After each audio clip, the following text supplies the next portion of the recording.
कधी काळी king of good times म्हणून ओळखले जाणारे विजय मल्ल्या आता फरार उद्योजक म्हणून ओळखले जातात. भारतातून पळ काढण्याच्या 9 वर्षांनंतर त्यांनी राजचमानीला मुलाखत दिली आणि ज्याच्यामध्ये इतके मोठे खुलासे केलेत की आता एक नवीनच राजकीय वादळ येईल असं दिसतंय.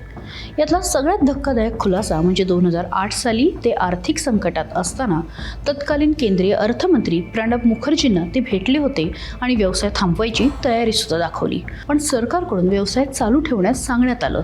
याचा अर्थ एवढा मोठा निर्णय राजकीय संकेतांवर आधारित होता. त्यांनी दुसऱ्या राजकारण्यांचं नाव घेतलंय आणि ते म्हणजे 2016चे केंद्रीय अर्थमंत्री अरुण जेटली.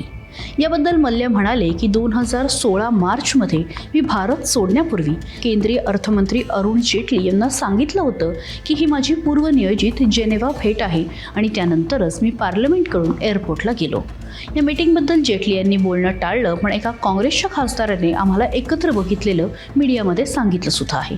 यानंतर जेटली म्हणाले की हो, चालता चालता भेट झाली होती. या घटनेनंतर पासपोर्ट रद्द झाला आणि मी भारतात परत येऊ शकलो नाही असं सुद्धा मल्ल्यांनी सांगितलं आहे.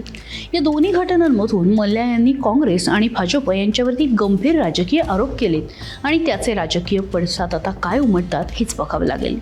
ईज ऑफ डुईंग बिझनेस म्हणजे भारतामध्ये उद्योग करणं किती सोपं आहे याबाबत जेव्हा त्यांना विचारलं तेव्हा विजय मल्ल्यांनी स्पष्ट शब्दात उत्तर दिलं, ते म्हणजे ही फक्त एक मिथ आहे. प्रत्यक्षात सगळं खूप क्लिष्ट आहे. त्यांच्या मते कोणताही राजकीय पक्ष सत्तेत असो, राजकीय हस्तक्षेप आणि प्रशासकीय अडथळे कायम असतात. पुढे ते सांगतात की माझा दारूचा व्यवसाय चालवण्यासाठी मला देशातल्या 29 मुख्यमंत्र्यांच्या गुडविलमध्ये राहावं लागायचं. याचा अर्थ एवढा मोठा व्यवसाय टिकवण्यासाठी राजकीय संबंध अनिवार्य होते. मल्ल्यांनी एक महत्त्वाचा मुद्दा उपस्थित केलाय. निवडणुकीच्या काळात विविध पक्षांकडून मोठ्या प्रमाणावर चंदा मागितला जायचा. ते म्हणाले कधी कधी या मागण्या अतिशय अतिरेकी आणि अव्यवहारी असायच्या.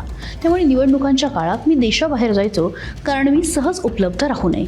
या विधानातून असा संकेत मिळतो की मोठ्या उद्योगपतींवर राजकीय दबाव असतो आणि चंदा म्हणजे वर्गणी न दिल्यास परिणामांना सामोरं जावं लागतं. आपल्यावर फसवणूक आणि फरारी असल्याचा आरोप याबद्दल जेव्हा विचारण्यात आलं तेव्हा ते म्हणाले होय, मी फरार आहे हे मान्य करतो, पण मी चोर नाही. चोरी कुठे झाली हे सांगा. आजपर्यंत कोणत्याही न्यायालयाने त्यांना गुन्हेगार ठरवलं नाही हे ते ठामपणे सांगतात. त्यांच्या मते ही सर्व प्रक्रिया राजकीय हेतूने प्रेरित आहे.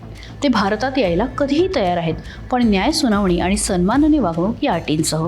त्यांनी ब्रिटनमधील न्यायालयाची उदाहरणं दिली जिथे भारतातील तुरुंगाच्या परिस्थितीमुळे प्रत्यार्पण रोखलं गेलं.